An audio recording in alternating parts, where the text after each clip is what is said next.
Good evening, my dear friends, and welcome to Quiet Quests. I am your host, Jane, and I want to extend the warmest of welcomes to all of you here in this sanctuary of tranquility and serenity. Tonight, I invite you to embark on a gentle journey into the realm of ancient stories, where I will guide you into a restful and peaceful slumber. In our fast-paced world, finding solace in stillness can often feel like a distant dream. But here, in this moment, you've taken the first step towards a night of deep and restorative sleep. As you prepare to settle down for the night, I encourage you to create a cozy, comfortable space where you can fully embrace the tranquility that awaits. Whether you're snuggled beneath the covers, nestled in your favorite chair, or simply finding a quiet moment for yourself, this is your sanctuary of calm. Tonight, we will embark on a journey together through stories chosen to soothe the mind, relax the body, and gently carry you into the peaceful embrace of slumber. So, as you close your eyes, take a deep, cleansing breath in, and as you exhale, release the burdens of the day. Allow any worries or stress to melt away, leaving only room for the peaceful tales that await. There is no need to rush, no need to worry about tomorrow. Your only task right now is to be here, to let go, and to allow the stories to carry you into the realm of dreams. Take another deep breath in, and as you exhale, feel yourself sinking deeper into relaxation. And now, let's begin this soothing journey together. 1. Theogony, Clash of the Titans. According to Hesiod's Theogony, in the beginning, there was only chaos. Dense darkness covered everything until the earth was born out of chaos, and the mountains, the sea, and then the sky, Uranus, with the sun, the moon, and the stars. Then Uranus and Earth came together and gave birth to the Titans. But Uranus was afraid that one of his children would take his throne. That is why he enclosed every one of them in the depths of the earth. But his son, Cronus, the strongest of the Titans, defeated him and became world leader. He married Rhea, who gave birth to 2 gods and 3 goddesses, Hades, Poseidon, Hera, Hestia, and Demeter. But Cronus inherited the fear of his father and believed that one of his offspring would later take his throne. So when they were born, he swallowed them. However, Rhea was expecting a 6th child, and fearing it would share the same fate with her other children, she secretly gave birth on a mountain in Crete and hid the newborn there. She named the child Zeus. She also tricked Cronus into thinking he swallowed this child too, by giving him a stone wrapped in swaddling clothes, which Cronus swallowed thinking it was his newborn. The nymphs took care of Zeus and fed the baby with the milk of a goat. When he grew up, Zeus found his father and tricked him into drinking a mixture of wine and mustard, which caused him to disgorge the contents of his stomach. Zeus's older brothers and sisters came out of Cronus fully grown. This is how the great Titanomachy began, the war between the Titans and the gods, with Zeus as their leader. This titanic battle lasted for 10 years. The gods defeated the Titans and threw them into Tartarus, a dark and gloomy place as far from the earth as earth is from the sky. Then the gods fought with the giants for the dominance of the world. The Gigantomachy lasted a long time as well, but the gods were again victorious. Thus, Zeus became the ruler of the whole world.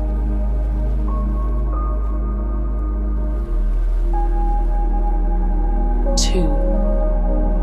The 3 Sisters of Fate. In Greek mythology, the Moirae are the 3 goddesses of fate: Clotho, Lachesis, and Atropos.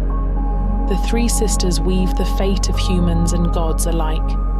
Neither human nor God has the power to influence or question their judgment and actions.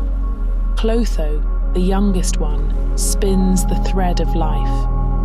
She is the very origin, the creation of life itself, and her thread is spun upon the birth of a person. Lachesis, the second sister, is the one that allocates the fate of people during life. The name comes from the Greek word lagchano, which means to obtain from lots. In that sense, one can understand that their destiny is chosen out of a myriad of possibilities. It is said that Lachesis measures the thread of life with her rod, determining its length and nature. The last sister of fate is Atropos, the unturning. Atropos is the cutter of the thread of life, and with her shears she determines how someone will die. 3. Prometheus and the theft of fire. One day, Zeus distributed gifts to all the gods, but he didn't care much for humans. The Titan Prometheus, however, because he loved and felt sorry for humans, climbed up on Olympus and stole the fire from Hephaestus's workshop, put it in a hollow reed, and gifted it to the humans. This way, humans could create fire, warm up, and make tools. Zeus became very angry when he heard about this. He took Prometheus to a high mountain, the Caucasus, and chained him on a rock with thick chains made by the smith god, Hephaestus. And every day, Zeus would send an eagle that ate Prometheus's liver. For 30 years, Prometheus remained bound in the Caucasus until the great hero Hercules, Zeus's demigod son, released him finally from his torment. 4. Pandora's box. After Prometheus gave the fire to humans, Zeus decided to take vengeance. He ordered Hephaestus to create the first human woman out of soil and water. Each god gave the woman a gift. Athena gave her wisdom, Aphrodite beauty, Hermes cunning, and so on. The name of the woman was Pandora, meaning all gifts in Greek. Zeus gave Pandora a jar, warning her not to open it under any circumstances, and sent her to Prometheus's brother, Epimetheus. Prometheus had warned his brother not to accept any gifts from Zeus. However, Epimetheus accepted Pandora, who, although tried hard to resist the temptation, opened the jar and released all evils upon the world. Hatred, war, death, hunger, sickness, and all the disasters were immediately released. 5. The abduction of Persephone by Hades. Persephone was the daughter of Demeter and Zeus. As Persephone grew, so did her beauty. When Hades, the god of the underworld, saw her, he immediately fell in love with her and decided to abduct her. According to the Homeric hymn to Demeter, one sunny day, the young Persephone was gathering flowers in a field, accompanied by her close friends, the ocean nymphs. The carefree Persephone moved away from her companions in search of the most beautiful flower. When she reached out to pluck a wondrous narcissus, earth yawned open, and Hades appeared in his golden chariot and snatched her away to the underworld while she was in tears. Demeter was looking in vain for her daughter day and night. The land and crops of the earth began to wither. After a while, the sun, looking at everything from the sky, felt sorry for the goddess and told her what happened. Demeter went to Zeus and demanded that Persephone be returned, or else she would not let the earth blossom again. Zeus sent the messenger god, Hermes, to Hades with the command to release Persephone. Before returning her to Hermes, Hades forced Persephone to eat 6 pomegranate seeds. Hades knew that if someone ate food in the underworld, they could never really escape the world of the dead. Persephone was shortly after reunited with her mother. However, Demeter was furious when she heard about the pomegranate seeds. Zeus then proposed a compromise. For every seed Persephone had eaten, she would spend a month with Hades. Demeter accepted Zeus's proposal. Thus, Persephone would travel to the underworld every 6 months, during which time Demeter would mourn and the earth with her. But after 6 months, Persephone would return to her.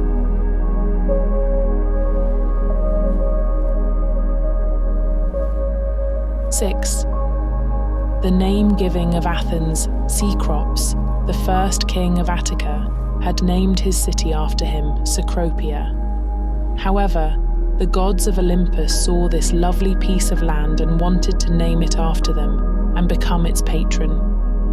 The most persistent rivals were Poseidon, the god of the sea, and Athena, the goddess of wisdom. To solve their dispute, Zeus decided that each of them would present a gift to the city, and the people of Cecropia would decide which gift was the best, and therefore which god would be the patron of the city. One sunny day, Cecrops and the residents of the city went up to a high hill to watch the gods presenting their gifts. Poseidon was the first to present his gift. He struck a rock with his trident and caused a spring of water to gush forth from the ground. This signified that he was assuring the citizens with water, and therefore they wouldn't face any time of drought. However, the people were not exactly enchanted with his gift, because the water from the spring tasted salty, just like the waters of the sea over which Poseidon ruled. Next, it was the turn of goddess Athena. She struck her spear on the ground, and a lovely olive tree jumped out of the earth. The citizens liked this gift better because it would give them food, oil, and firewood. This is how Athena became the patroness of the beautiful city, and this is how Athens got its name according to Greek mythology.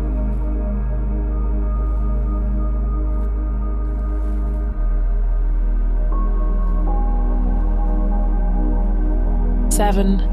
Theseus and the Minotaur. In Greek mythology, Minos' son Aegeus has been treacherously killed while he was in Athens. Minos immediately sought revenge from the Athenians, and as retribution he had them send to Crete several youths every 7 or 9 years to be devoured by Minotaur, a terrifying monster, half man, half bull. The young Athenians were thrown into a dark maze, full of arcades and dead ends, wandering aimlessly until the Minotaur would find them. Theseus, the son of the king of Athens, Aegeus, did not endure this humiliation and demanded to be among the 7 young men that were to be sent for the 3rd time to the labyrinth. So, he arrived in Crete and met Minos' daughter, Ariadne, with whom he fell in love. Ariadne then gave Theseus a lame spinner, known as Ariadne's thread, and advised him to tie his end to the entrance of the labyrinth and unwrap it so that he could find the exit after killing Minotaur. Theseus entered the dark arcades, holding the mite, and managed to kill the Minotaur by cutting off his head, thus ending Minos' blood rage. Then he managed to return to the exit, following Ariadne's thread. Theseus took Ariadne with him on his boat and began the journey to Athens. However, they made a stop on the island of Naxos, where they celebrated their love. While on the island, the god Dionysus appeared in Theseus's dream and told him that he had to leave the island without Ariadne, since she was meant to stay there and become Dionysus's wife. Ariadne stayed in Naxos and married Dionysus, while Theseus returned to Athens. The 2 lovers never met again.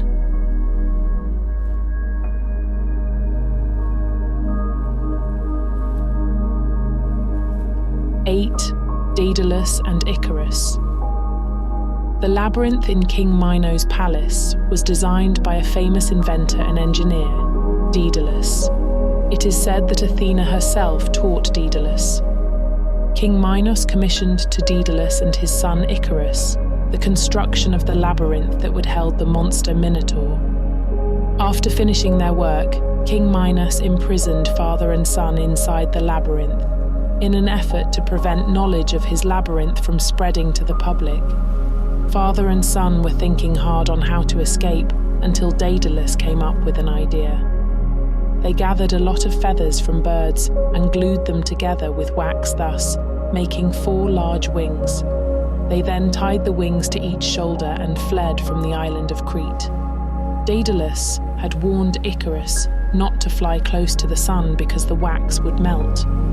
After passing the island of Delos, the boy, forgetting himself, flew high towards the sun. The hot sun softened the wax that held the feathers together, and Icarus fell in the sea and drowned. Daedalus named the place where his son fell Icaria in his memory.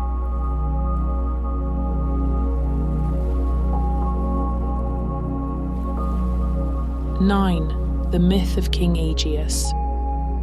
The legend has it that before Theseus left for the palace of King Minos in Crete to kill the Minotaur, Aegeus, his father and king of Athens, asked him to change the sails of his ship from black to white on his return home, so that he knew that he survived.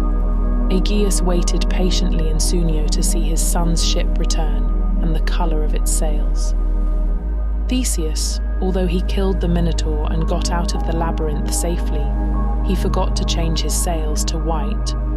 Seeing the ship with the black sails, Aegeus thought that his beloved son was killed.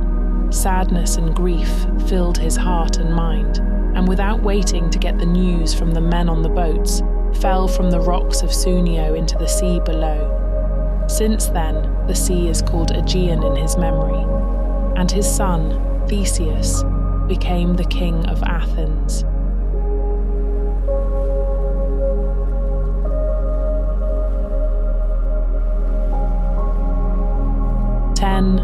Perseus and the Gorgon Medusa.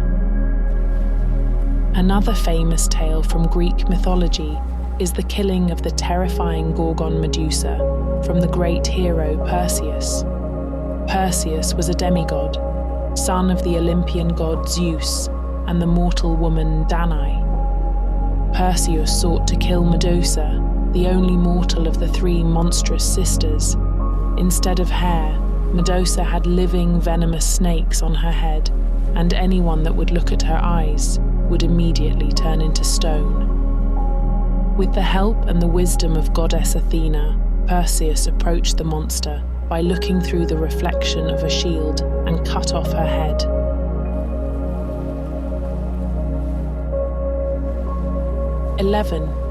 The love story of Eros and Psyche. In Greek mythology, love has the highest praise.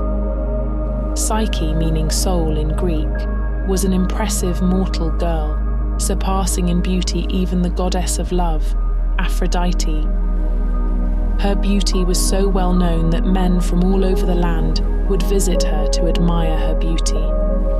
This made Aphrodite extremely jealous and decided to punish the girl. She ordered his son, Eros, who could make someone fall in love by hitting them with his arrows, to make Psyche fall in love with the vilest and despicable creature who walked on earth. However, when Eros gazed upon Psyche, he fell in love with her himself. He could not carry out his mother's order, and instead he remained silent. The years went by, and despite her beauty, Psyche could not marry. All men admired her godly beauty, but then would go on and marry another. Her parents decided to go to Delphi and ask for guidance from Apollo. The oracle said that Psyche had to dress in black, climb a high mountain alone and stay there. Then, a winged serpent would come for her and take her as his wife. Psyche and her parents had no choice but to follow the god's words. As she was waiting alone on the mountain, shaking and crying, the fresh wind of Zephyrus raised her and travelled her through the sky to the gates of a magnificent castle.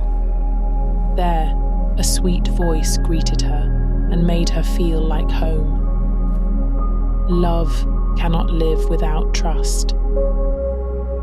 Every night, Eros would come in the dark and lie beside her. Without seeing him, Psyche could feel that he was not a monster, but the loving husband she had always been wishing for.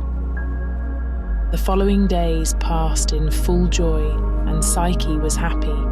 However, she missed her family and felt sorry for them. He asked Eros to let her see them, and he granted her wish, after warning her not to be influenced by them. Otherwise, their relationship will be destroyed, and she will suffer a lot.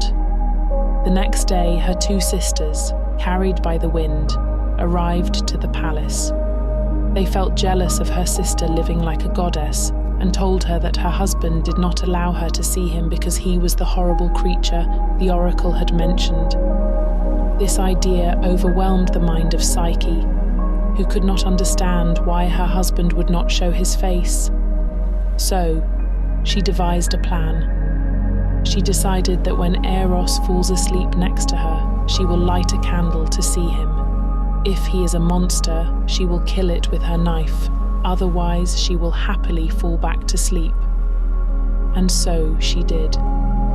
But, after seeing his face, a drop of hot oil fell from the candle and woke Eros up. He immediately left her, saying with a heartbroken voice, "Love cannot live without trust."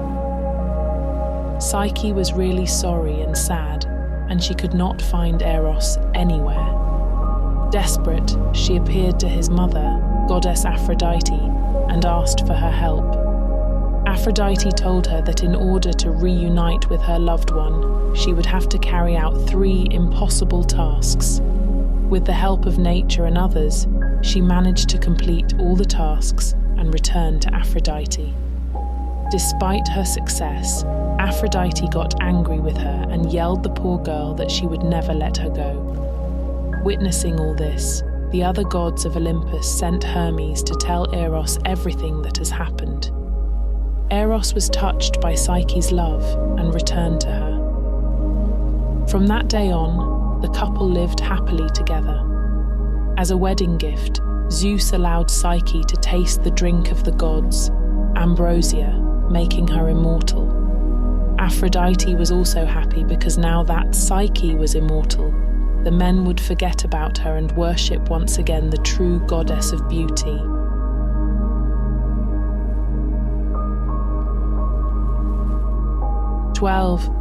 The fateful love of Orpheus and Eurydice. In Greek mythology, Orpheus was the greatest lyre player in the world. He could charm rocks and rivers with his music.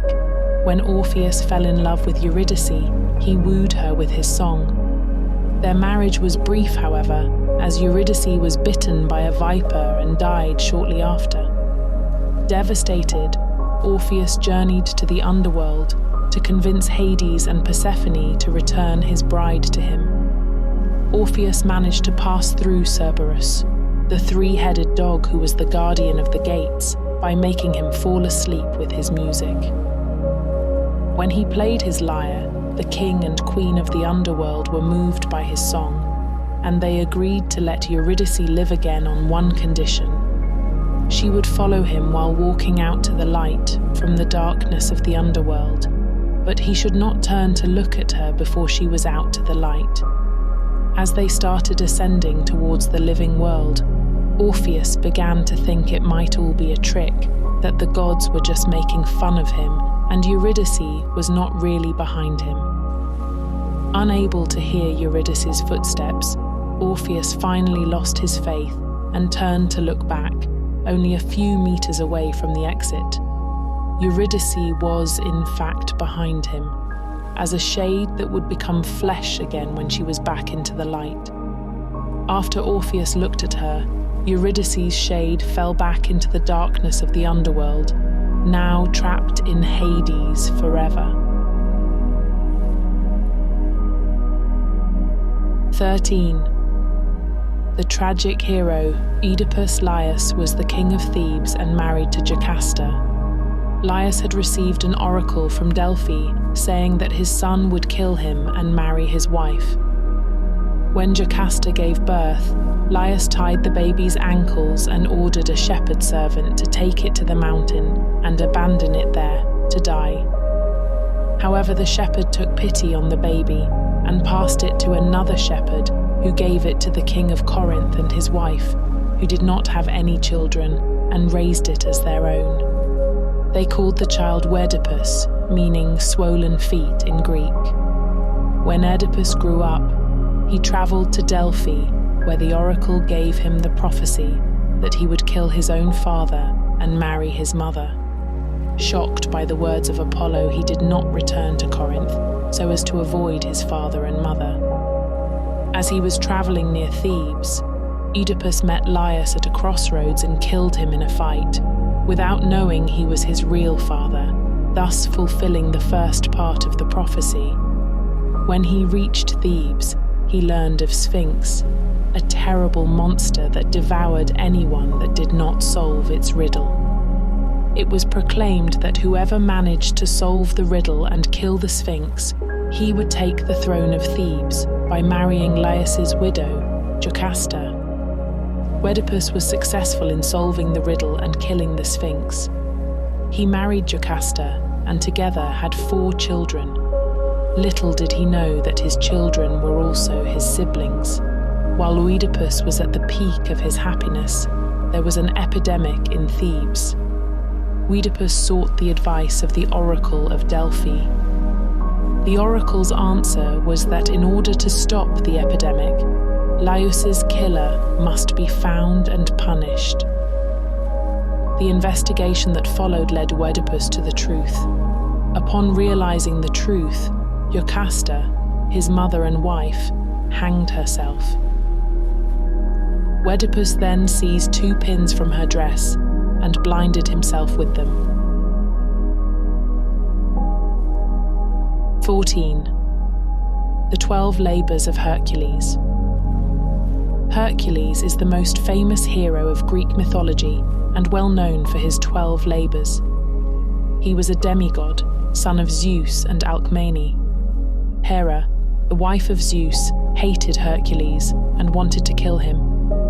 Driven mad by the goddess, Hercules killed his own sons by his wife, Megara. After realizing what he did, he travelled to Delphi and asked Apollo how he could atone for his actions. Pythia, the oracle of Apollo, told him to go to Tiryns and serve his cousin, King Eurystheus, for 12 years. Eurystheus, loathing his cousin, set him to complete 12 impossible labours. He ordered him to 1. Slay the Nemean lion. 2. Slay the 9-headed Lernaean hydra. 3.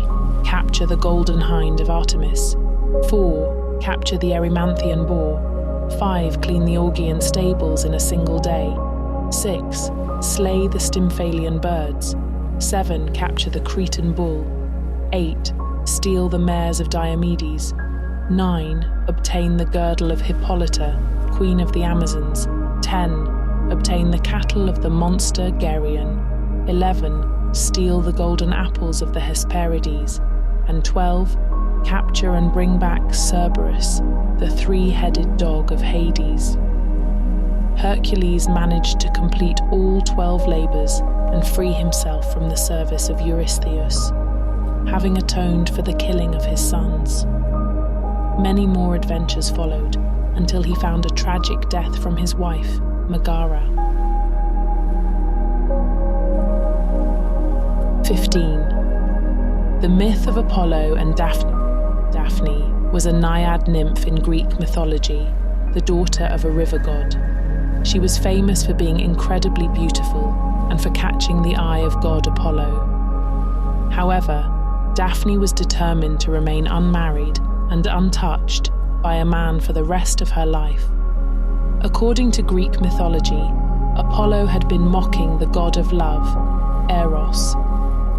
In retaliation, Eros fired 2 arrows, a golden arrow that struck Apollo and made him madly in love with Daphne, and a lead arrow that made Daphne hate Apollo. Under the spell of the arrow, Apollo continued to chase Daphne, but she continued to reject him.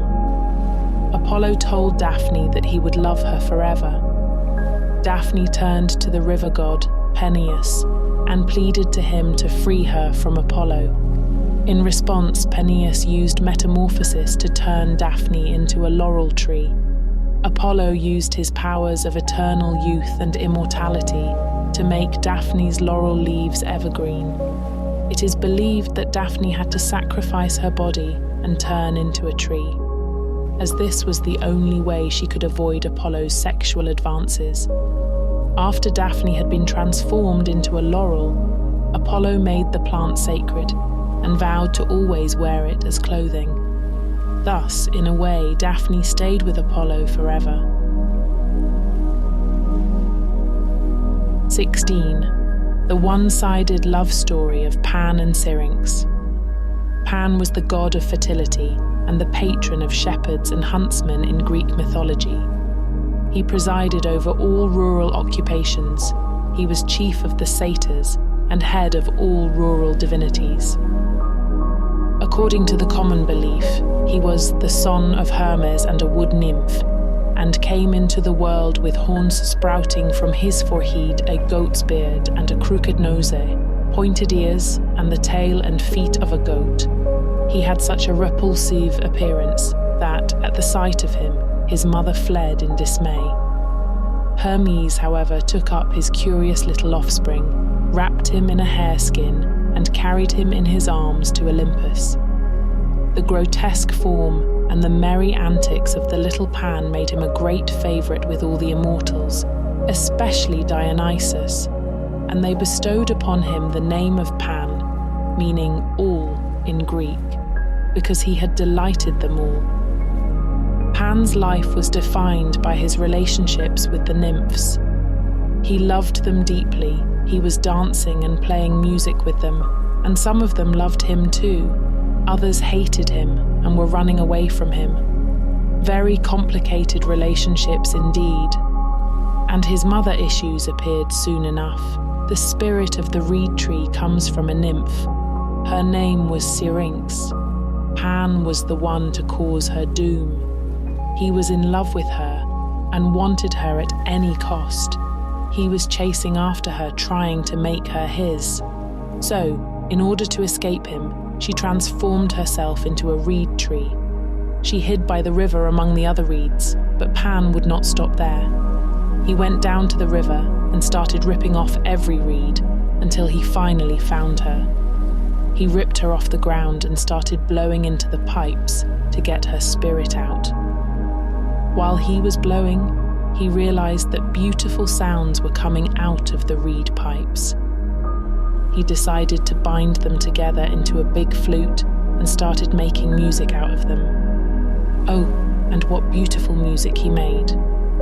From then on, he would never leave his flute, and he would always play for the other nymphs to dance.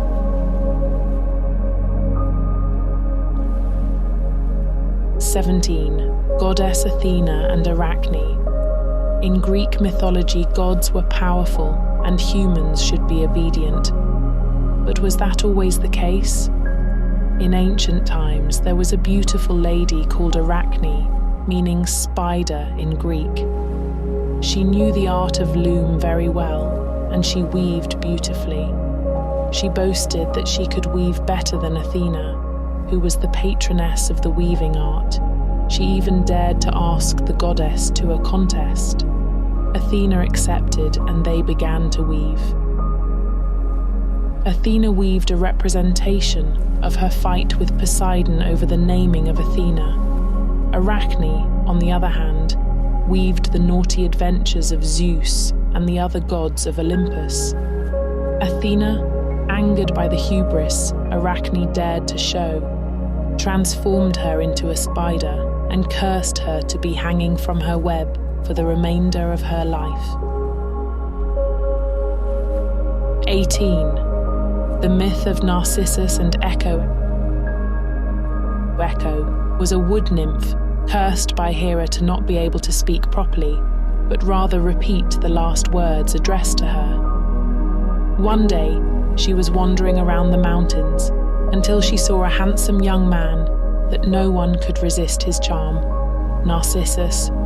The nymph fell in love with the youth but could not speak to him because of Hera's curse. So she was following him from the shadows, silently and in love, waiting patiently for the proper moment. At some point, Narcissus felt her presence and asked, "Is anybody here?" To which Echo replied, "Here." A confusing and repetitive conversation followed until Narcissus called her to come out and make love with him. But as soon as Echo stepped out, Narcissus told her that he'd rather die than give himself to a wood nymph. Echo, heartbroken, took refuge in a cave and lost her appetite for food or water. After a while, poor Echo started growing skinny from starvation until her body disappeared, leaving only dust and her voice. Nemesis, the goddess of revenge against those who show hubris, decided to punish Narcissus for the treatment of poor Echo. The goddess made Narcissus fall in love with his own reflection that he saw in a pond near Echo's cave. Narcissus could not leave his own reflection out of love and starve to death, like Echo. But before he dies, Narcissus cried out to his reflection, "Farewell, dear boy, beloved in vain." Echo's voice repeated his last words from the cave as Narcissus drew his last breath. To this day, Echo still repeats the last words or phrases in caves or labyrinths to be hanging from her web for the remainder of her life. 19. The myth of Hermaphroditus. Hermaphroditus was the son of Hermes and Aphrodite, and he was raised by nymphs in the caves of Mount Phrygia.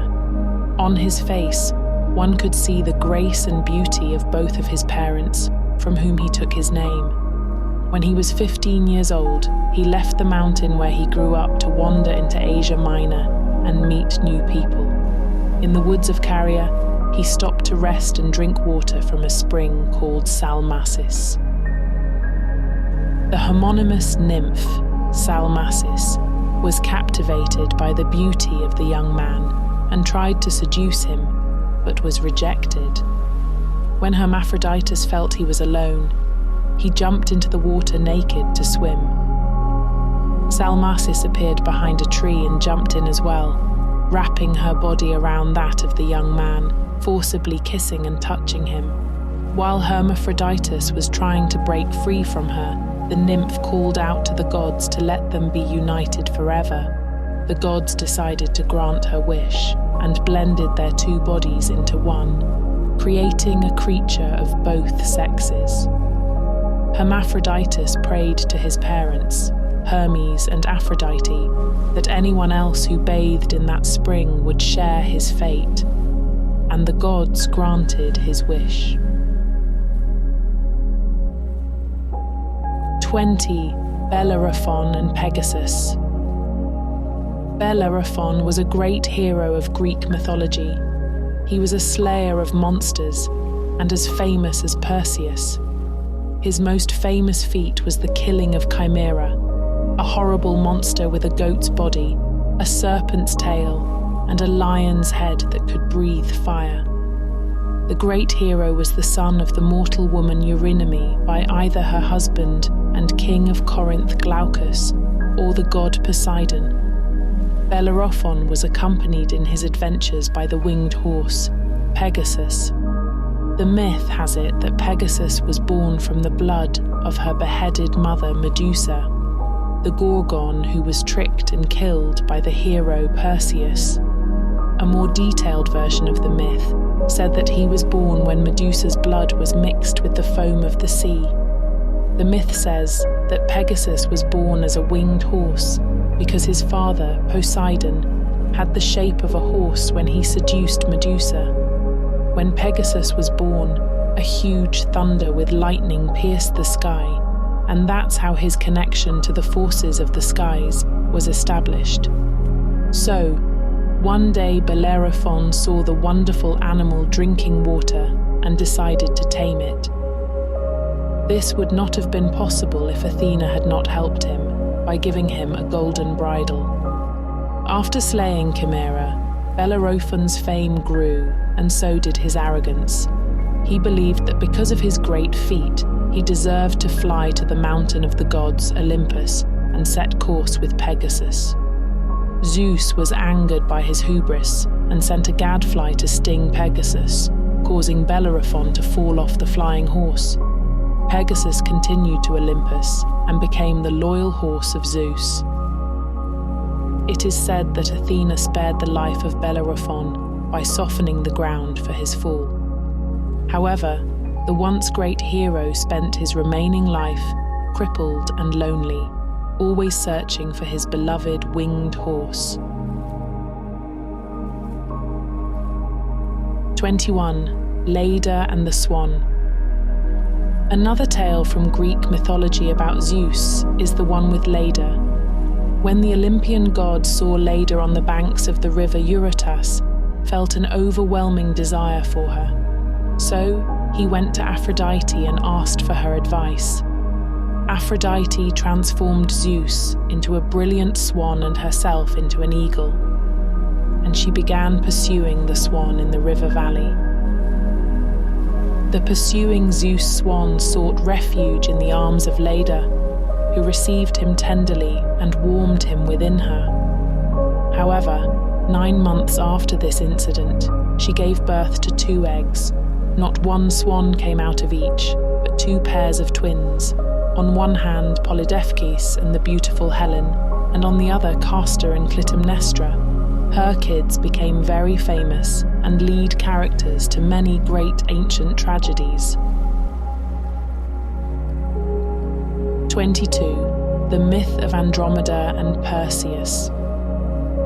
Long ago, the African kingdom of Ethiopia was ruled by a king named Cepheus and his queen Cassiopeia. The royal couple had a daughter, Andromeda. One day, the queen boasted about her beauty before the mythical inhabitants of the sea, the Nereids. Nereids became very angry because they believed themselves the most beautiful creatures in the world. They complained to their father, the god of the seas, Poseidon, that he should punish her. The mighty lord of the seas sent a huge sea monster to ravage the coast of Ethiopia, including the vain queen. The desperate king asked for the guidance of Apollo in Delphi. The oracle advised that no respite would be found until the king and the queen sacrificed their daughter to the monster. To appease Poseidon, Cepheus and Cassiopeia offered, reluctantly, their beloved daughter to be eaten by the monster. The beautiful Andromeda was chained on a seaside rock and awaited her fate. Meanwhile, the great hero Perseus was returning from having slain Medusa, riding the winged horse, Pegasus, high in the sky. Passing over Ethiopia, he saw Andromeda chained on the rock and immediately fell in love with her. As the monster was approaching to devour Andromeda, the brave Perseus started fighting it. Their fight lasted for a long time. Finally, Perseus used the deadly look of Medusa's severed head, petrifying the huge monster, which fell in the sea and became an island. Perseus freed Andromeda from her chains and took her back to the palace of Cepheus, where they got married. They lived together happily, having 7 sons and 2 daughters. After Andromeda's death, goddess Athena placed her among the constellations in the northern sky, near Perseus and Cassiopeia. 23. The myth of Sisyphus and his eternal punishment. Once upon a time, Corinth was a very strong Greek city-state, the remains of which can be found to this day. Some sources refer to the great city of Ephyra as the city founded by Sisyphus, which was later named Corinth. Others say that the witch Medea gave Corinth to Sisyphus, who became its king. One day, Asopos' daughter, Aegina, had been abducted by Zeus, and when Asopos asked if Sisyphus had seen anything, Sisyphus mentioned that he saw Zeus fly over with Aegina. When Zeus heard that, he got really angry that he was betrayed by a mortal. So, the king of the gods sent Death to take Sisyphus's life. However, when Death came to chain Sisyphus, the latter asked Death a demonstration of how the chains work and then deceived Death and chained him instead. The imprisonment of Death meant that he could not come for any human, and people stopped dying. The gods in response sent Ares, the god of war, to free Death. This time Death took Sisyphus in his chains and led him to the world of the dead, the underworld, kingdom of Hades. However, before he died, Sisyphus asked his wife, Merope, not to bury him properly by neglecting to put a coin in his mouth. This way he could not pay Charon, the ferryman, to cross the river Styx. The lack of a proper burial disturbed Hades so much that he sent Sisyphus back to the living.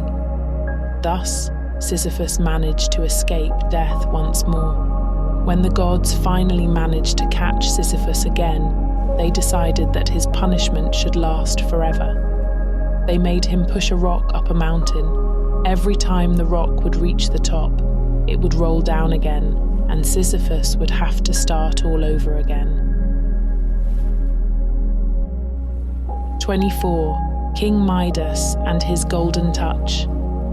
In Greek mythology, Midas was the king of Phrygia and ruled from his castle and its beautiful garden in which roses grow of themselves, each bearing 60 blossoms and of surpassing fragrance, according to Herodotus. One day, some of Midas' people found a drunken old man near the garden and brought him before the king. Midas recognized the old man, who was god Dionysus's closest reveler, the satyr Silenus. Instead of punishing him, Midas hosted the satyr for 10 days, offering him food, drinks, and entertaining him. When he returned him safely to Dionysus, the god felt gratitude and offered Midas to grant him any wish he had. Midas, motivated by his greed, asked that he should be able to turn into gold everything he touched. At first, Midas gained great wealth and power from his unique ability, but he later realized that it was more of a curse than a gift. Even the water and the food that he touched was turning into gold. He could not enjoy even the simplest joys in life anymore. Midas went back to Dionysus and begged him to take back his power. 25. The Apple of Discord. The great Trojan War started with a few envious gods and an apple. During the wedding of Thetis and Peleus, the goddess of discord, Eros, was not invited for apparent reasons. Eros felt offended and, arriving at the wedding, tossed in the middle of the feast of the gods a golden apple, saying, "To the fairest." The apple was claimed by Hera, Athena, and Aphrodite, sparking a vanity-fueled dispute among the three. The goddesses asked Zeus who the apple belonged to, in other words, who is the fairest of them all. And Zeus said that Paris, a mortal man and the rightful prince of Troy, should choose. Paris at the time was living as a shepherd on Mount Ida and was not aware of his royal descent. He had been abandoned as a baby because of an oracle that said he would cause the destruction of his city. The three goddesses appeared before the shepherd Paris and asked him to choose who is the fairest of them all. Because Paris at first was unable to choose one, each of the goddesses offered him a gift. Hera offered him wealth and kingly power, Athena wisdom and glory among men, and Aphrodite offered him the love of the most beautiful woman in the world. Without hesitation, Paris gave the golden apple to Aphrodite. From that day on, Aphrodite was offering counsel to Paris. she was the one that informed him of his royal blood and led him back to Troy. The rest is history. 26. The Great Trojan War. The events that occurred in the myth of the Apple of Discord would lead to the greatest war of Greek mythology. The Trojan War is an epic poem written by Homer. Having been promised by Aphrodite the love of the most beautiful woman, Paris abducted Helen, wife of Menelaus of Sparta. Refusing to return Helen, Menelaus's brother, Agamemnon, gathered a great army of Greeks to sail to Troy. At Aulis, the army was gathered, with the greatest Greek heroes among them: Achilles, Patroclus, Odysseus, Nestor, to name a few. However, there was no wind for the ships to sail, and the warriors started to complain. The reason for this was the killing of Artemis's sacred deer by Agamemnon. The Greek king was forced to sacrifice his daughter, Iphigenia, to appease Artemis, and the winds came. For 9 years, the Greek army was trying to enter the walls of Troy without any luck. Finally, Odysseus had an idea to build a gigantic hollow wooden horse in which a small group of warriors would conceal. The other Greeks appeared to sail for home, leaving behind the horse as a gift to the Trojans. Despite the warnings of Cassandra and others, the Trojans took the horse inside the walls and celebrated with a lot of wine and music. When everyone was asleep, the Greek warriors crept out of the horse and opened the gates. The Greek army entered without resistance, and Troy fell. Achilles died during the battle, having been hit in the heel by an arrow. The gods also took part in the war. Hera, Poseidon, and Athena aided the Greeks, while Ares and Aphrodite the Trojans. 27. The legendary myth of Odysseus. Odysseus, also known with his Latin name Ulysses, was a great hero of Homer's epic poems Iliad and Odyssey.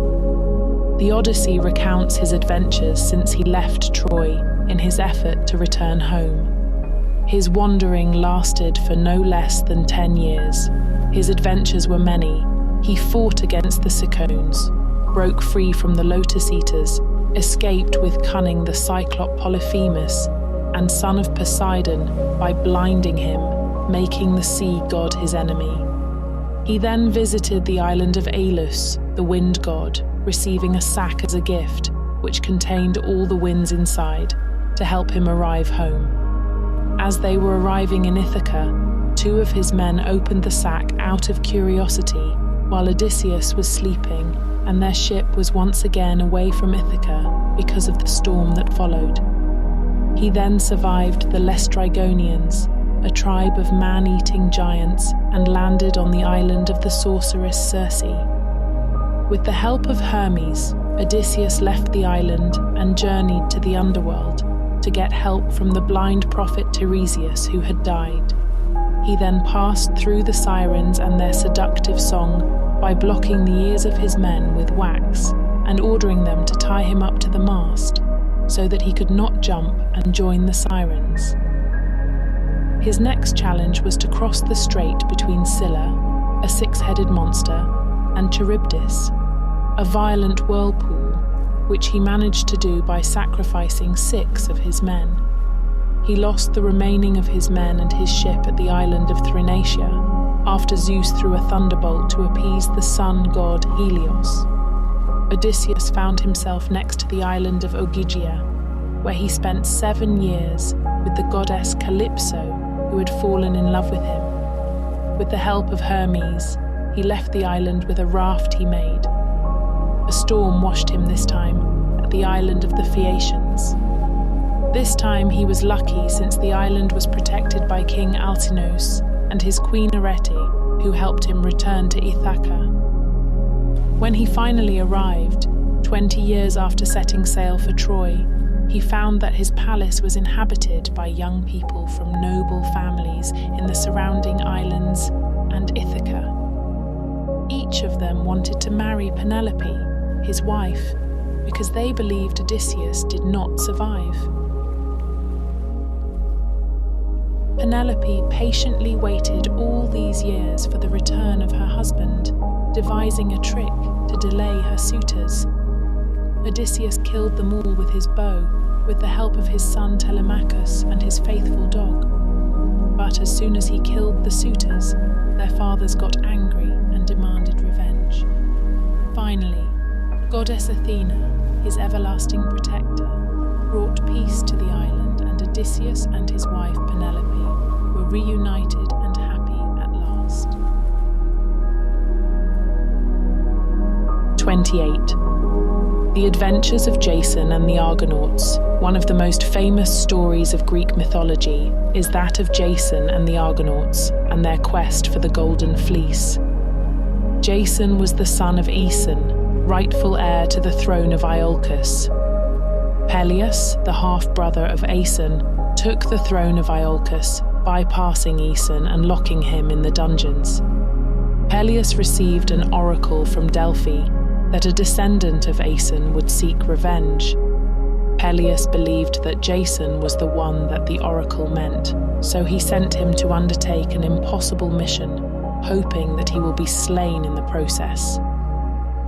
The mission was to retrieve the Golden Fleece from the land of Colchis. The Golden Fleece was the skin of a winged holy ram of god Zeus, and it was guarded by a huge dragon. For the great adventure, Jason assembled the best heroes of Greece, including Hercules and Orpheus, and had a special boat built named Argos. So Jason and the Argonauts began their journey. After a challenging voyage, they arrived at Colchis and asked the Golden Fleece from King Aetes. The king deceived Jason and put him into great danger, only for Medea, Aeetes' daughter, to save him. Medea was a sorceress and fell in love with Jason. She told him that she would help him retrieve the fleece if he would then take her back with him and marry her. Jason agreed, and Medea put a spell on the dragon, allowing Jason to retrieve the fleecer. Jason and the Argonauts, together with Medea, returned to Argos and set sail away from Colchis. However, before they leave, Medea killed her brother, spreading his pieces across the ocean, so that her father would not follow them before he gathers all the pieces. Zeus was angry with the killing of Medea's brother and sent many trials to the Argonauts. They had to pass through the Sirens, the Scylla and Charybdis, Talos, and many more. By overcoming all these obstacles, the Argonauts redeemed themselves and managed to return back home and give the Golden Fleece to King Peleus. Jason kept his promise to Medea and married her. With her help, they killed Peleus and had 2 children together. Tragedy, of course, could not be absent from this story either. Jason fell in love with Glaucus and, full of revenge and madness, Medea killed their 2 children, fleeing to Athens. Jason fell into despair. He returned to his rotten-now ship, Argos, and sat on the sand under it. One piece from the rotten ship peeled off and killed him. 29. The Myth of Leto. Leto was a female titan and a favourite lover of Zeus in his early days. While she was pregnant with Zeus's children, Zeus married goddess Hera. As expected, Hera was furious and very jealous of Leto for bearing her husband's children. She did everything in her power to make the life of Leto difficult and tried her best not to allow her to give birth to Zeus' children. She pushed Leto out of Olympus. While Leto was wandering on earth, no man would open his house for her, fearing the wrath of Hera. On top of that, Hera had the huge serpent Python to chase her. Zeus saved Leto by sending the north wind, Boreas, to carry her out to the sea. Finally, a desolate, rocky island named Delos accepted her, having nothing to lose. Leto gave birth first to Artemis and 9 days later to Apollo. The children would later grow up to become powerful gods and members of the Greek pantheon. Trained by their mother, they became very skilled archers. However, Hera's vengeance did not end there. She continued tormenting Leto, having Python chase her everywhere.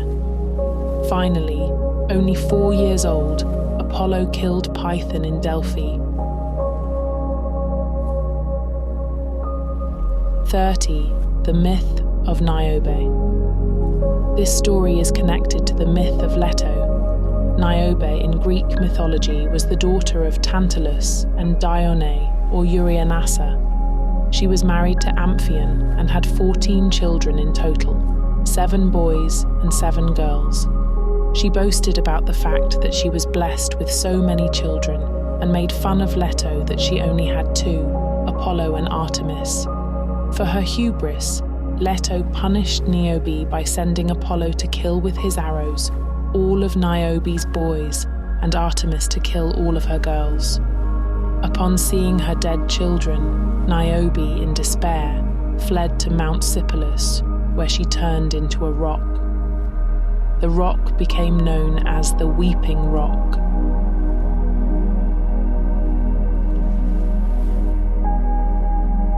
We hope these tales have brought you comfort and sweet dreams. If you enjoyed this video, please like, subscribe, and share with your fellow dreamers. Until next time, may your dreams be filled with wonder and serenity. Good night and sleep tight.